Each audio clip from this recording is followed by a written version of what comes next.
Amar a Deus sobre todas as coisas. Essa frase a gente ouve desde sempre, né? Mas e se o verdadeiro significado dela não tiver nada a ver com sentimento, e sim com a arquitetura da nossa própria mente? Hoje a gente vai meio que desmontar essa ideia para encontrar uma chave bem prática para o nosso desenvolvimento. E para começar, já vamos com a afirmação bem provocadora que inspira essa análise. Você diz que ama a Deus, mas não ama. Pesa, né? Mas calma, a ideia aqui não é julgar ninguém. É mais um convite para a gente olhar além do óbvio e questionar o que esse amor realmente significa no dia a dia. E é exatamente isso que leva a gente para o nosso primeiro ponto, a forma como a gente costuma entender essa ideia. E embora essa visão comum tenha seu valor, a análise que a gente vai ver a considera incompleta. Falta peça no quebra-cabeça. Vamos entender por quê. Sabe, no geral, quando a gente pensa em amar a Deus, o que vem na cabeça? Um sentimento, né? Uma devoção, uma paixão quase, dirigida a uma entidade que está fora da gente. É aquela coisa do coração, da lealdade. E olha, essa visão é totalmente legítima, mas ela é só a camada mais superficial do que a gente vai explorar hoje. E é aqui que o jogo vira. A proposta aqui é que a gente foca demais na pergunta errada, a pergunta do como amar. O convite é para dar um passo para trás. Porque antes de pensar no como, tem uma pergunta fundamental que muda completamente as regras do jogo e redefine o que a gente está buscando. E que pergunta é essa? Bom, em vez de perguntar como amar a Deus, a gente deveria se perguntar o que é Deus nesse contexto. A abordagem que a gente vai ver aqui sugere uma mudança radical. E se Deus não for bem uma entidade pessoal, mas uma função, um princípio organizador que estrutura a realidade e a nossa própria consciência? Então, saca só o ponto central aqui. Nessa leitura funcional, Deus é tipo o eixo, o que dá coerência, o que dá sentido para tudo. É a estrutura que transforma o caos em ordem, os impulsos em direção. Pensa comigo, não é uma coisa dentro do universo, tipo um planeta ou uma estrela. É o próprio sistema operacional que organiza o universo e, mais importante ainda, a nossa experiência dele. E essa tabela aqui deixa a diferença bem clara. De um lado, a visão comum, uma figura externa que a gente obedece. Do outro lado, a visão funcional, um princípio de organização interno, aqui dentro da nossa mente. Cara, a mudança é brutal. A batalha deixa de ser lá fora, contra o pecado, sabe? A batalha passa a ser aqui dentro, para organizar a nossa própria consciência. Porque vamos ser sinceros, né? Sempre tem alguma coisa no comando da nossa mente. Se não for um princípio de integração, vai ser um impulso solto. Vai ser o medo, a necessidade de ser validado, o desejo de agora, o ressentimento.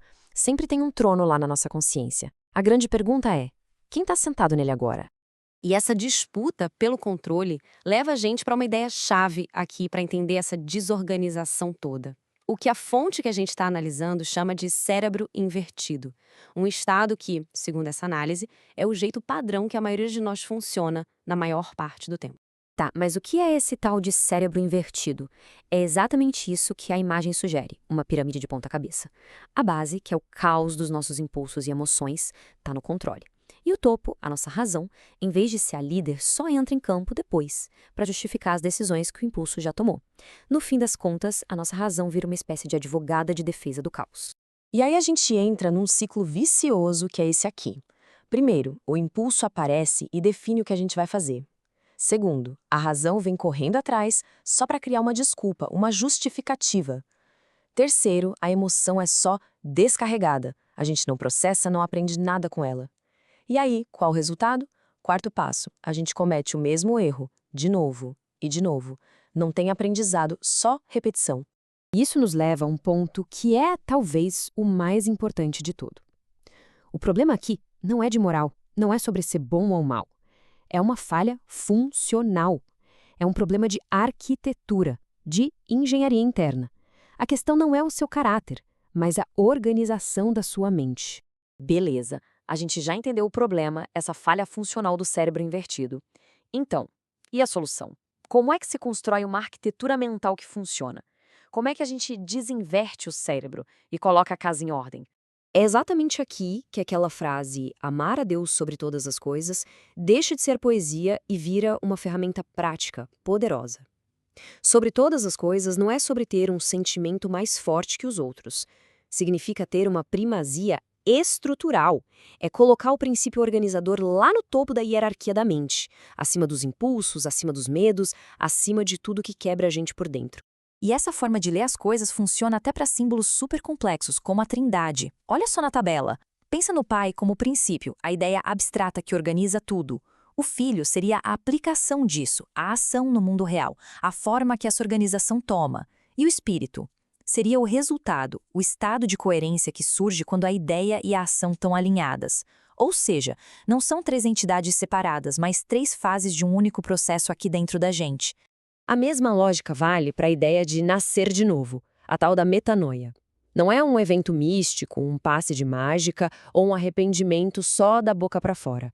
É, na verdade, uma metáfora para uma reforma geral na estrutura da nossa consciência. É como demolir a fundação torta de uma casa e construir uma nova, uma que aguenta tranco. Tá, e na prática, qual o resultado de tudo isso? O que acontece quando a gente finalmente consegue fazer essa reorganização interna? A resposta é uma palavra só, mas que diz muita coisa: maturidade. E o mais legal disso tudo é que o comportamento ético, sabe, amar o próximo, por exemplo, deixa de ser um esforço, uma obrigação moral que força a gente a ser bonzinho. Isso vira uma consequência natural de ter a mente em ordem. Pensa bem, uma consciência toda quebrada, fragmentada, só consegue reagir para o mundo a partir das próprias dores. Já uma consciência integrada, essa consegue responder com empatia, com responsabilidade. Olha só a diferença no dia a dia. A mente fragmentada, ela reage ao mundo. A integrada responde. Na primeira, o desejo sem filtro vira compulsão. Na segunda, o desejo organizado vira planejamento. Para a mente fragmentada, liberdade é um perigo. Para a mente integrada, liberdade se torna responsabilidade. Então, resumindo, o que a gente ganha com essa integração toda? A gente ganha maturidade neurofuncional, ganha clareza de pensamento, ganha responsabilidade pelas próprias ações, ganha capacidade de levar as coisas até o fim, sabe? De sustentar projetos, relacionamentos, processos longos sem desistir na primeira dificuldade. E no fim das contas, a gente ganha uma vida com muito mais sentido, porque ela passa a ser guiada por um eixo, por uma coerência. E tudo isso traz a gente de volta para o começo. Só que agora com outra cabeça, com outra profundidade. A pergunta de verdade não é se a gente sente amor por Deus. A pergunta é prática, é funcional. Quem ou o que está no comando da sua mente agora, nesse exato momento? É o princípio que organiza tudo ou é um impulso perdido, um medo, um desejo qualquer? Olha, toda essa análise funcional, toda essa ideia de arquitetura da mente que a gente viu aqui, ela é baseada no trabalho do escritor e pesquisador Alexandre Leal, e do projeto dele, a Trilogia da Consciência. A proposta dele é justamente essa, olhar para esses grandes sistemas simbólicos, como a Bíblia, não como dogma religioso, mas como se fossem mapas super precisos da arquitetura da mente humana. E esse tema central de hoje, amar a Deus sobre todas as coisas, é um exemplo perfeito de como essa abordagem funciona. Bom, se essa conversa aqui te provocou de alguma forma, se fez algum sentido para você, saiba que isso aqui foi só um gostinho, a ponta do iceberg. O trabalho completo é bem mais profundo. Para quem sentiu vontade de mergulhar de cabeça nesse mapa da consciência, o caminho é o site oficial do projeto, trilogiadaconsciência.com.br. Lá é possível encontrar os livros, textos de apoio e acompanhar todo o projeto nas redes sociais da Trilogia da Consciência. Então, fica aí o convite para continuar essa exploração.